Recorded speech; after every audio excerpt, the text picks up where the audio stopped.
Hey soccer friends, I just want to give a shout out to our partner, Team Player. They are changing the game on how you find the perfect soccer team for your player. Parents, this means no more endless social media scrolling to find information on teams. With Team Player, everything you need to know is just a few clicks away. It's simple, straightforward, and lets you find the best coach and team for your player without any of the usual headaches. And coaches, we all know how tough it can be to get your team noticed, but when you subscribe to one of Team Player's team plans, you instantly get access to set up an online team profile that allows you to reach more potential players and showcase what your team is all about. It's super easy and lets players and parents see why your team could be the right fit for them. And if you sign up using the promo code PITCH, you can try any team plan free for 1 month. So whether you're managing a team or searching for one, come on over to www.teamplayer.us. That is TEAMPLAYR.US. And come give Team Player a look. Family-owned Soccer Innovation is your go-to source for top quality equipment. Whether you're a player, a supportive family member, or a dedicated coach, they have everything you need to elevate your game. For players, their innovative equipment are designed to boost your skills and performance on the pitch. From their agility cones to their portable goals, they have you covered. And family members, they offer durable equipment that's built to last because we know your support is critical to your player. Coaches, trust me, they can provide the equipment you need to run effective training sessions and shape the next generation of soccer players. Visit Soccer Innovations at soccerinnovations.com to start elevating your game with them. And if you use the code PITCH, PITCH, you can receive up to 10% off your next order.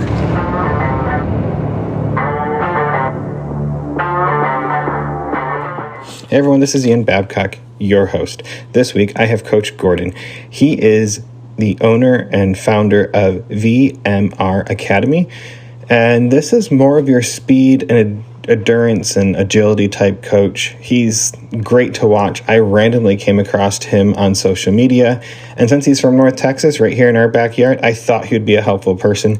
He has a lot of insight and a lot about his program. So before I say too much, let's start this chat and head to the pitch.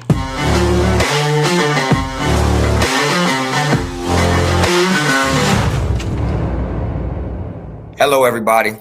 My name is Akeem Gordon. I am from Chicago, Illinois. I have been here in Texas since 2015.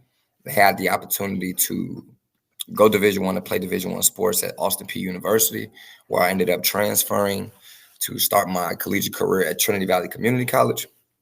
After leaving Trinity Valley, I ended up attending another junior college in Kansas called Fort Scott Community College, where I ended up graduating with my Associates of Arts. After that, I ended up attending Missouri Southern, where I had the opportunity to play football there. And I bounced around from bit to bit. So I ended up attending ECU for my last year, which is East Central University in Ada, Oklahoma.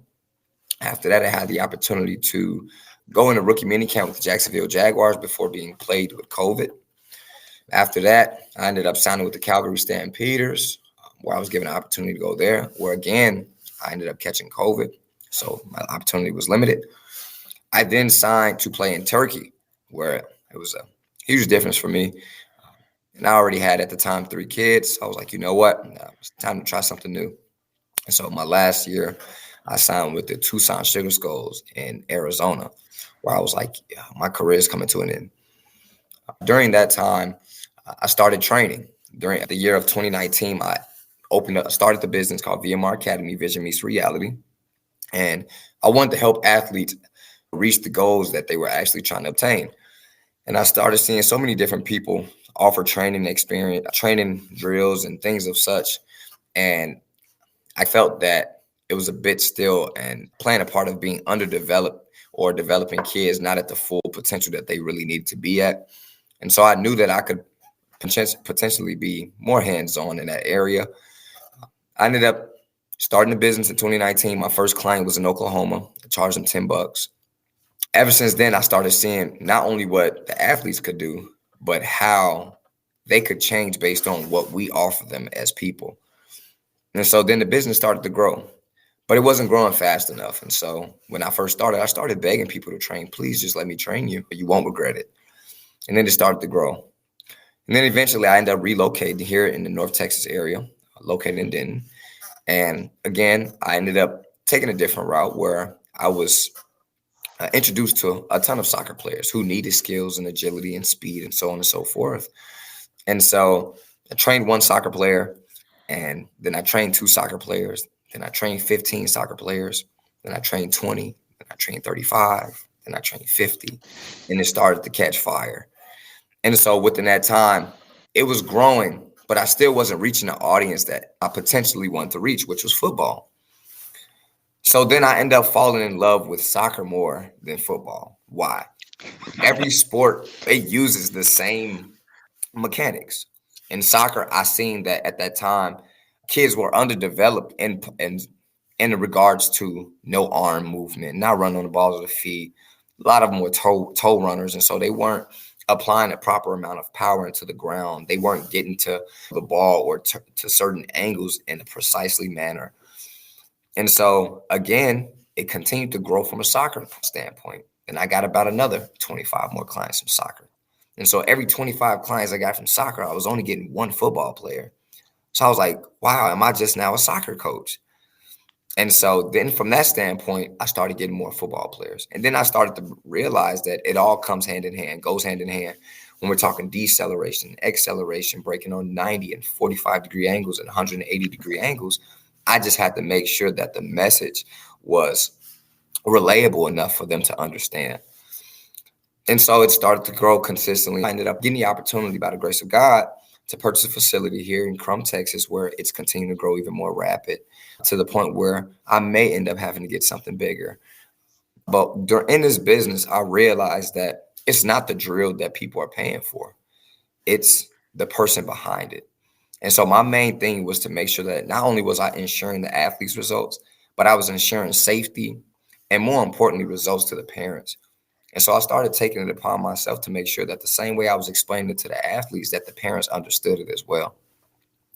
And so that's what continued to help it make it grow. And then I started hosting camps.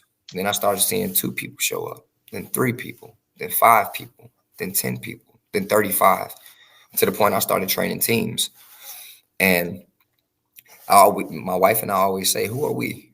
And that is just us referencing to God. Who are we? Why are you blessing us so much? The main thing we start basing our principles off on the business is proper repetition equals efficiency. And it's biblically as well, just making sure too that it's not faith-based, it's not works-based, it's faith-based. And so we continue to stay faithful to the community. We continue to stay faithful to the people and to the kids and to the craft itself. And so the main thing when I'm putting drills together, it's not in regards to, oh, that's the coolest drill. I think that'll work for everybody. Because each week since we purchased the business, we've got at least 3 new clients each week. And it's not about the money, because we compensate for those who can't afford it. We compensate for those who are far away. And so we want to make sure that this business was different than any other business. And so for each student or client that comes, we don't treat them as clients, we treat them as family. And it's getting to know the kid, getting to know the parent, making sure that the environment is comfortable and, more importantly, safe for them. And so when creating these drills, we get a lot of kids who can't walk and chew gum straight. Some of them don't know left from right.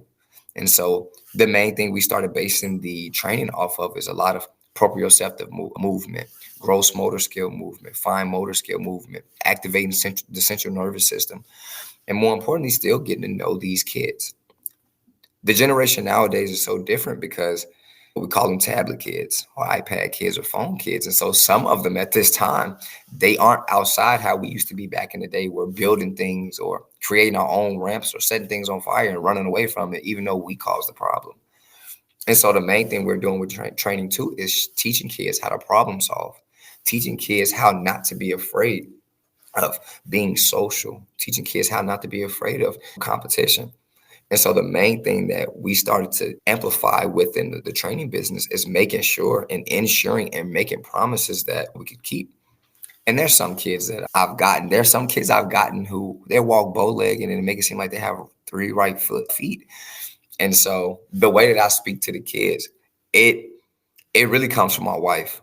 her ability to come home and explain to me, because she's a psychology major, this approach may not work because you're yelling at them or you're talking to them or you're doing this or whatever. If everyone who knows me, they know that I'm a yeller, but I don't yell from a malicious standpoint. I yell from an energy standpoint. And so most of my clients, they ask me, do you do coke? And I'm like, I don't think that's an appropriate question to ask, but to let you know I don't.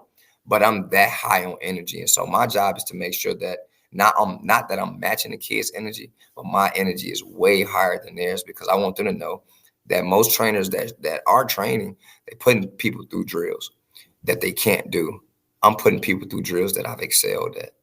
Going back to what you said, you talked about your energy level and matching, being higher. And I think sports psychology, this is something that I love, and trying to better understand. Players match the energy they train in.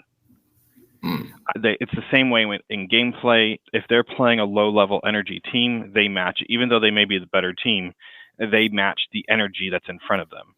Yes. And having a coach that's high energy, and I've seen this as a parent, having my kids go to private lessons. If the coach is not high energy and very excited to be in that moment, they will not be successful. And I find that very fascinating. That's something that you picked up on, and all these kids are like, what's going on here? I think you're onto something there. But I find your story interesting, that you started off with American football, and you've moved to football or soccer, whatever you want to call it. And as a parent looking at this as an important part of the game, I laugh at my son because he has probably some of the worst mechanics now because his coach does not. It's nothing against his coach. It's just not a priority to him, because there's other things that he needs to focus on other than the mechanics of a player. That's something you work on outside of practice. And you talked about running on the wrong part of the foot. And I don't think we as parents understand all of that. So if a player came to you, how do you assess and give feedback so parents understand where they're at and what they need to do next? An example, I have a new person that's coming today. The main thing that I do that may be a huge sacrifice for other people is some people make kids individual sessions and they make them pay extra. For me, I'll take my time out the day just to make sure that I seclude that kid, just to show the parent too that I care more about the art rather than the money itself. There's certain drills that I have for kids that I use to assess kids for. So let's just say anytime that I start a kid off that's new, or anybody that I train in general, I make them jog down and back. And as I'm talking to the parent, I'm still looking at my peripheral to observe what they're doing. That's me assessing right there. So I can tell if you don't use your arms when you run, because some bounce their shoulders, or I can just tell they stay on their toes. And so I use different analogies for kids to understand when it comes to breaking a certain drill down. And then obviously I've never played soccer. So when people see me, they're like, why are we going to him if he's labeled as a soccer coach? But I'm not. I am a skills developer, skills development. And so the main drills that I'll use is step with your right foot, step with your left foot.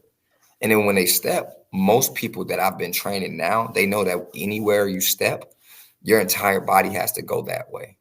So if I step forward, I don't just step and not bend that knee. And so I'm looking for small little things like that. I'm looking for you to bend your knee and lean forward. I'm looking for your shoulders to go forward with you. I'm looking for you to step with the right arm and the left leg and vice versa. Some people don't know how to go opposite arm, opposite leg. And so if I throw complex drills at them from the beginning, I'm just another coach to them. And so in the beginning, I always tell them I'll introduce myself and I'll let you know that I am very crazy. And in order to make crazy plays, we have to train crazy. Train crazy, play crazy. And so when people look at that, they're like, oh my God. And everyone knows that I'm crazy. And if you see every video that I've posted, I'm yelling in all of them. There's never a time you hear me saying, good job, good job. No, it's you need to go, you need to move, you need to da-da-da-da. And people say, man, he speak faster than he run. That's the main thing that I'm trying to get over. You can get to people, because if I'm just sitting there observing and not saying anything, you could be messing up and all you're doing is just spending money. And so for me, I always said that I would never do groups that's bigger than 5 unless it's a camp, because I want to ensure that whatever I put out, that I'm a representation of that. And it's not just about me. Yes, we're in the process of continuing to get more clients and things that in that nature, but I want to make sure that it's credible. And if you see one kid doing it right, most people are going to be intrigued by how you're doing it. And so the series of drills that we put people through is moving lateral, moving forward, being able to change directions in 2 to 3 steps and nothing more or anything less. And making sure too that you understand where I'm coming from. And so some people say, can I just come try it out? And I tell most people that try it out, they end up staying for the long run. And so I get people that come from Oklahoma, Chicago, California, different parts of Texas. And Texas is a country itself. So Carrollton, Plano, Allen, Ennis, Salina. If I did an assessment session for every kid that comes through, then you'd be like, that's not enough time. That's a lot of time that you're dedicating to each athlete. But that's what we do. We dedicate a lot of our time to our athletes to ensure that it's nothing the same as any other training that you've gone to. You're paying for the experience. I think that's key. So do you have, and I look at the speed and agility side because as a parent, just as much as touching the ball, I don't think people realize in a 90-minute match of soccer, the average time a player touches a soccer ball is 2 minutes. And when you hear that statistic, the rest of it is them moving around the pitch to be in position. And even when they have the ball, there's a certain way to run, and it has to be taught. But off the ball, and when you look at it, 99% of the time, they are off the ball during a game. And to have the proper body mechanics, and I don't care who you are, there are proper mechanics to have to run. And watching your clips that you have, I'm watching them. It's like, oh, this is like so-and-so who I know, who I absolutely trust. But you're local, and this is more important to me because you're here in Texas. Yes, and you're tangible for people. So do you go through a off-the-field curriculum with them just as much as on the training field curriculum, or is it all why they're there working with you? We talk about time, and I've always heard it. Time is something we can't get back. And so I make sure that the time that I have to create something that sticks. And so within the facility, the main thing that I try to do, and it's like a classroom base, I'm a teacher as well. So the main thing that I do with my kids is the same thing that I do in the training business. I make sure that I'm explaining, more importantly, that I'm teaching. And so the curriculum itself would be them coming to the gym, them understanding the little things that we're doing. And I always keep it unexpected. In a classroom setting, I keep it unexpected. And here's why. If you're expecting of it, then you're going to prepare for it. And then you're going to prepare the best way you know how to. I'm preparing you the best way I know how to. And I always tell kids too, your speed is different than mine. So you're going to think you're right until you meet someone like me. And it's not to say I'm better than you or anything, but it is to say too that you want to go to someone who has experience. Experience is basically my curriculum. Making sure too that the resume will speak for itself. I have a young lady who plays at the University of Auburn, young lady who plays at Louisiana, she's a freaking All-American. At Lamar, I have a guy who plays in the NFL. And so I've built a reputation to the point where it has become credible. And most people say, do you have a notebook of drills? Or no. When I see how you run or how you perform in certain little things, I'll kick a drill to the side and you know what, let's go do this one. Because I know this drill will specifically suit you. And so most people say, okay, and they'll sitting there and they're watching. And sometimes the parents don't know what's going on. They'll see a video and they'll think it's cool. And they're like, okay, he looks like a good trainer. But there's a difference between looking like a good trainer and understanding what the trainer is actually saying. And the youngest I've trained is 4. And I have some 4-year-olds who look better than my high schoolers. And so that's to let you know that the curriculum, it works for everyone. It's a curriculum that's suitable for everyone. And I titled it The Book for Dummies. And I always say, you're not dumb. I said, but when it comes to these different type of drills, it's like hieroglyphics for you. It's very hard to understand. More importantly, it's new and it's something that's being introduced. And so the curriculum that I've created for people is basically the category of low, medium, high. You got your beginner, you got your middle, then you got your expert. Everyone's still at that beginner stage until they finally go against someone who's been training years for this, who has actually know how to apply the training to in-game play settings. And then that's when I started to mix it up a bit. Hey, bring a soccer ball. Let's throw something in there. And then I try to get active with them. I'll play goalie or try to play defense or whatever. And yes, I don't know what I'm doing as far as soccer technique, but my athleticism kind of substitutes for that part of it. The main thing I'm doing is creating athletes that when you get to the point of being in the game and you're in an unexpected situation or unusual situation, that you're not thinking about how to execute something. You're actually being more reactive more than anything. That answers your question. No, it does. And moving forward with your training sessions with players on teaching mechanics, I can't think of all the terms right now, I'm drawing a blank, but there is a poly something, what's the word? It's different motions, but it's more of a full body motion. So you talked about that. I liked what you talked about. When you take this step, your body has to go that way.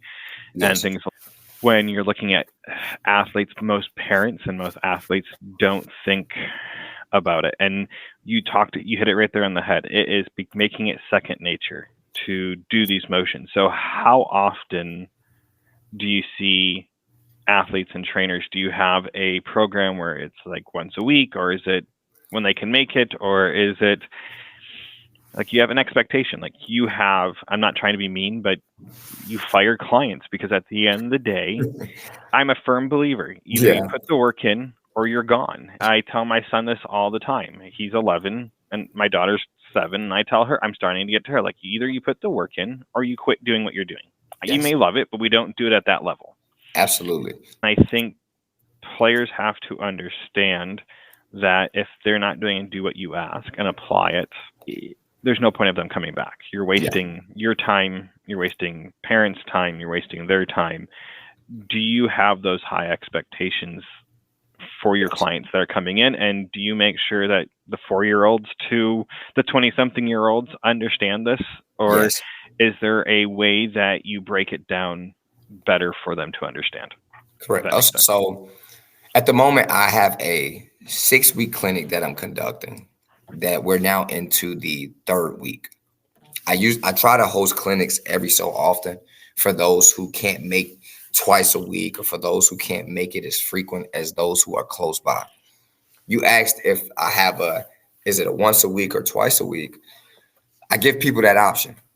Depending on what you want to see and how fast you want to see it, it's on you. So usually I'll offer 8 sessions for the month for $60 a session, which comes out to be $480.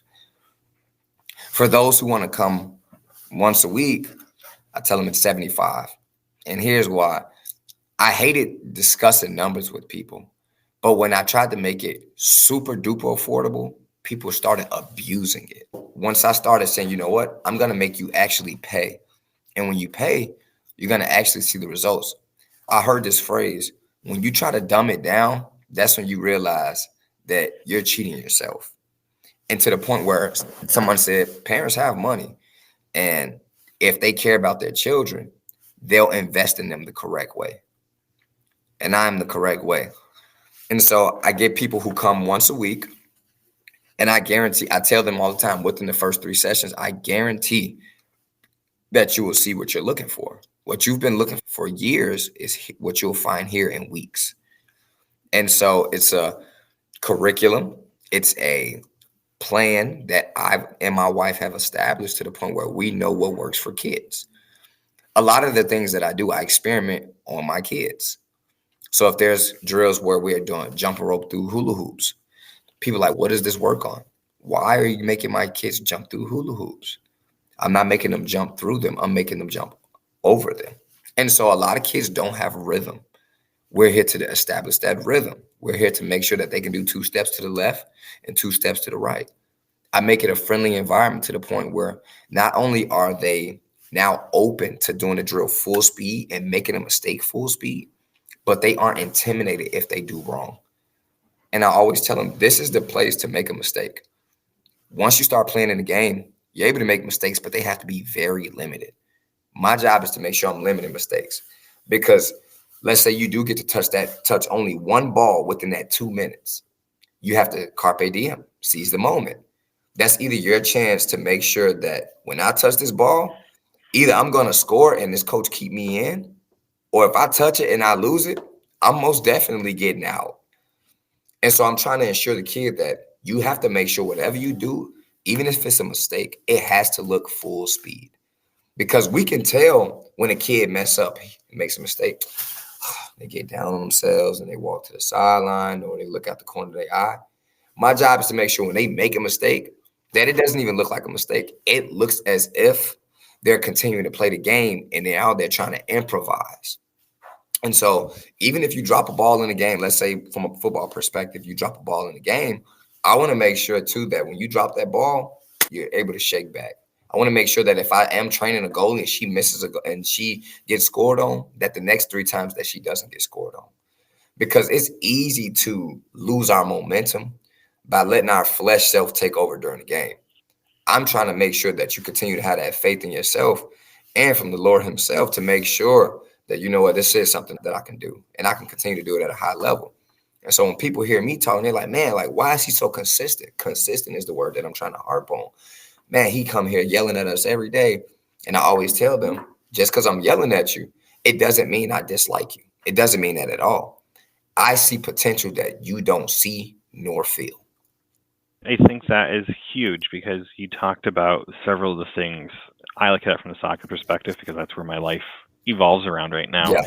And it's fascinating because if you have the mechanics behind you doing things properly, how to properly put your foot on the ground, properly running, and when you do make those small mistakes, let's say you're dribbling down the field and you lose the ball, and you can make that cut to turn around and go win the ball back, or go run the 75 yards to run that person that stole the ball from you.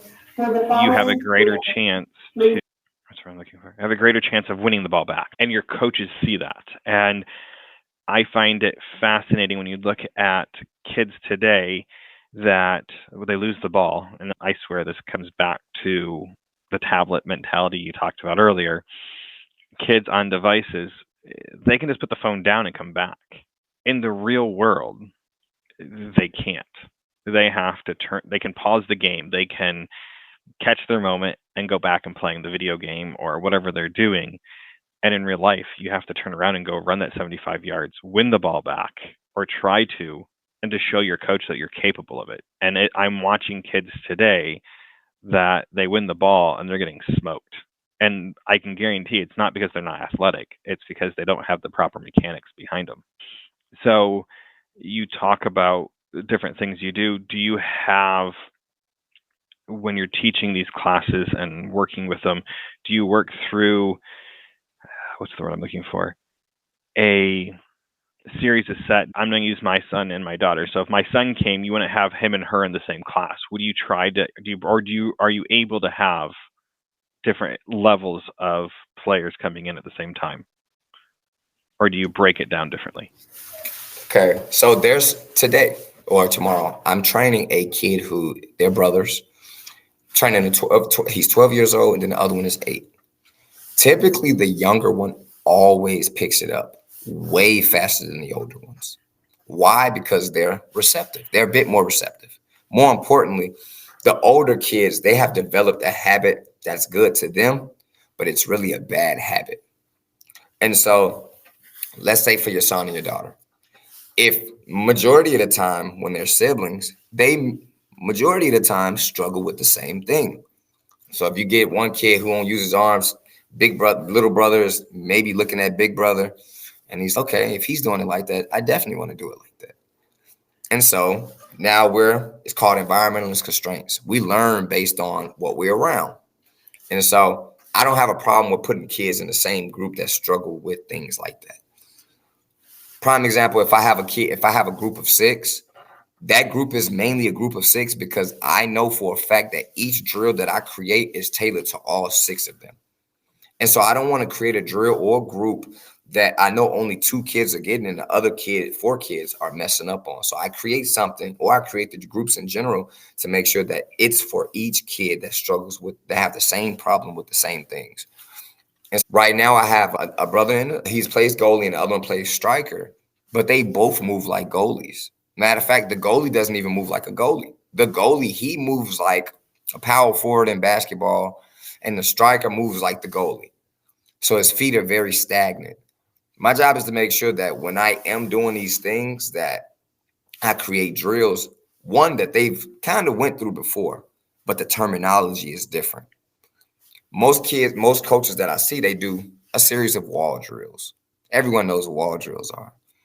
I tell kids, most coaches do this to buy time, just to buy time. I make people get on the wall and hold that position because some kids don't know how to run at an angle. Most kids just run standing up. So all you're doing is putting force into the ground and staying in place.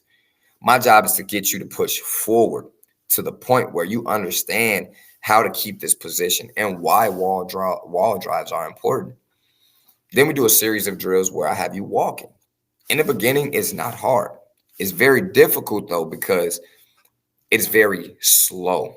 And most people are ready to get to the nitty gritty. Like, they want to run fast. First day, all right, I'm ready to run a sprint. I can show you I'm fast, coach. And then they're like, no, but I'm fast. I did this, that, and that. And then I put a sled on them. I put 100 pounds on them. They can't move the sled. And they're like, why I can't move the sled?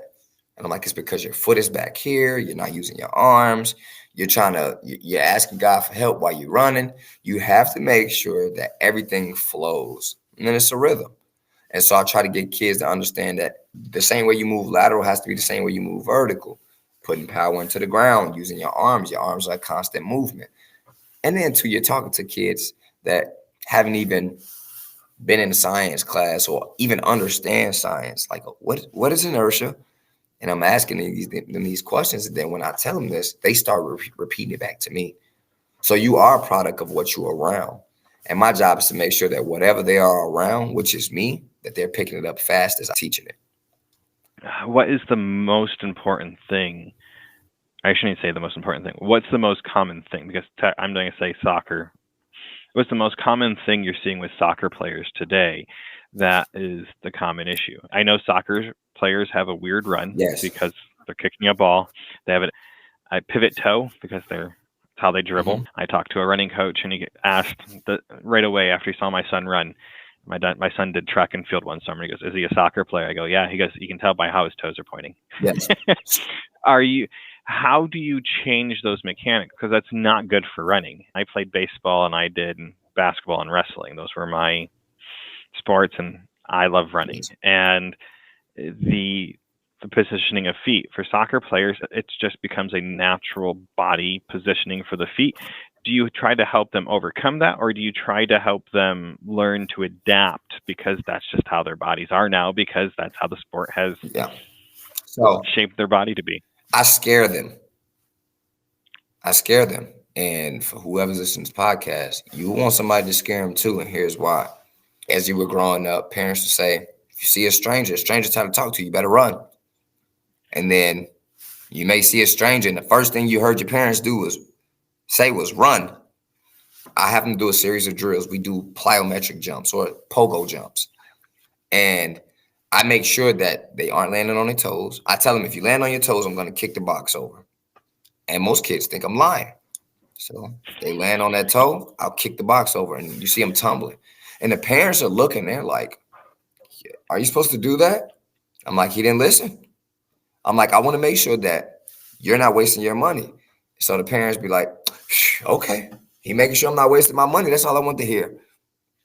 And so we look at it as to a point where we're paying for quality, not quantity. And so if I want something to last for a long time, there are some cheaper products that last longer than name brand products. If you think about it, I'm that non-name brand product. Some people will go from Texas all the way to Arizona just to say, oh man, I seen you on the internet. You had 150,000 followers and I want to train with you.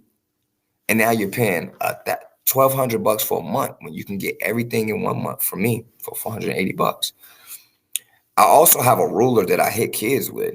Okay. And I poke at the feet and I jab and I antagonize them a bit because no one wants to be hit with the ruler. So I say, if I see those toes pointing down again, I'm going to bite you or I'm going to hit you in the head. Or I say something crazy. Now, I've never bit a kid. Okay. I'm not Mike Tyson, but I scare them to the point where no one wants to get bit. And then sometimes some kids will try to test their luck. And so I'll start walking to them and I'll be like, and they'll be like, no. I know what I'm doing. And my toes were down. I put them through a series of drills And I also demonstrate. I say, hey, which one gets me higher, this one or this one? And they'll be like, being on the balls of your foot. I know. And so I make them take their shoes off. We do a ton of barefoot training just so I can see that part of the foot. Some kids, they've heard the word dorsiflex before, and they'll say dorsiflex. Then I'll say, take your shoe off and show me where your dorsiflex is. It's the same thing as a math formula. You may have seen the Pythagorean theorem, but do you know how to use it? Everything is about angles and formulas. And the formula that I'm trying to give you is a formula that you can use for a lifetime and not a short time. And so I use a ton of analogies, like I've said before, and I scare the kids, and the parents are fine with it. Why? Because it's different. If they were to go to someone and he's the same as Johnny, Joe, Jill, and Jack, then they're like, I've just wasted the same amount of money and I should have just stayed with one of those guys. My job is to offer something different so you can come back and so you can get more of what I'm teaching everyone else. And I see it all the time. I get one kid, he'll come, and then 7 other kids, they'll come. That's from that kid's same team or same organization. And then the first kid who started the foundation, he won't come back because he's either discouraged because his friends are coming or just tired. And then they'll come back. Oh, no, he got faster than me. I got to come back. I got to put in some work. And so I make sure, too, that I separate these kids, too, because they want to beat their competition. Sometimes, yeah, it's cool to train with your friends, but is that what your parents are paying for? And so I want to make sure that your experience is different. I don't want you like, oh, look at him. He messed up on the drill. No. And I'll call you out. You do it right then. Let me see you do it.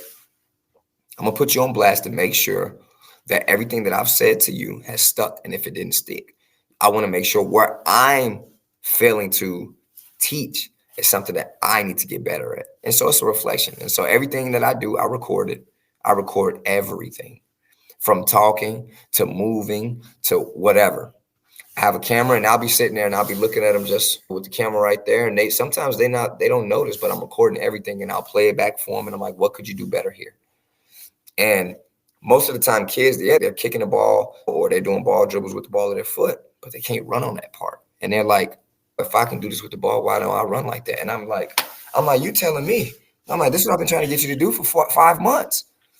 And it kicks in then. I think that's the one thing I think parents also have to understand is patience. Things don't change overnight, especially when it comes to body mechanics. It takes years and years to correct. Yes. I shouldn't say years. For years and years of improper movement, it can take months to correct those bad movements. I can relate this to wrestling. They start young. So I was 6 when I started wrestling. And by the time I was 14, the mechanics were so ingrained in you that if you did it wrong, you knew within a split second that just a half inch movement was wrong, that it was so critical to be correct going through certain motions, because when you do it live and someone's pushing on you, that half inch makes a world of a difference of gaining that edge. And I can only look at football and soccer, both of them. A half inch can mean the difference of receiving, trapping the ball and going, or in American football, it's receiving the ball and running and winning. And I don't think parents truly then are not paying attention to that. I think we are so far removed at times that we don't pay attention to the very granular detail of everything that needs to be done. Is there anything you would tell parents right now that you would advise them to do?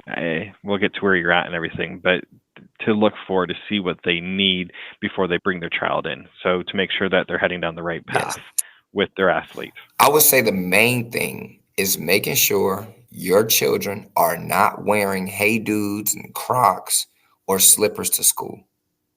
Here's why. That's the only time of the day they're moving around the most. They're depleting the kid's foot by taking the arch away. So now some kids come flat-footed to me. And when I'm telling them to point their toes up, goes up maybe a centimeter. So now they still are hitting the back of their heel, and it's decreasing all the power that they could potentially have. It's just like when we sit in seats like this, and you get up, and the kid starts walking with a hunch. You start to become what you are. Everything, the same way you do anything is how you should do everything.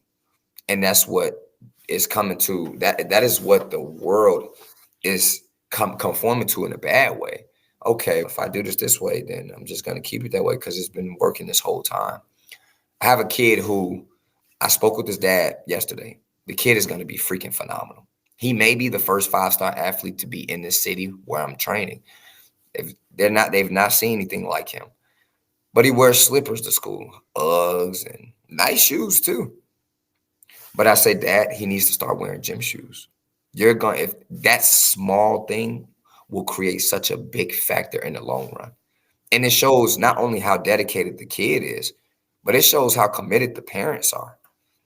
And if you don't want to pay for a foot doctor, I suggest do it now. And so I would say things like that. I would say taking your kids off technology, because some people see things on YouTube or Twitter or Instagram and they think they can do it without putting the work in. It's blood, sweat, and tears in this. And so when I take a kid to the hill, he's like, "What's this?" I'm like, "You never ran a hill before?" "No, I seen on my video game." This isn't a video game. This is real life, brother.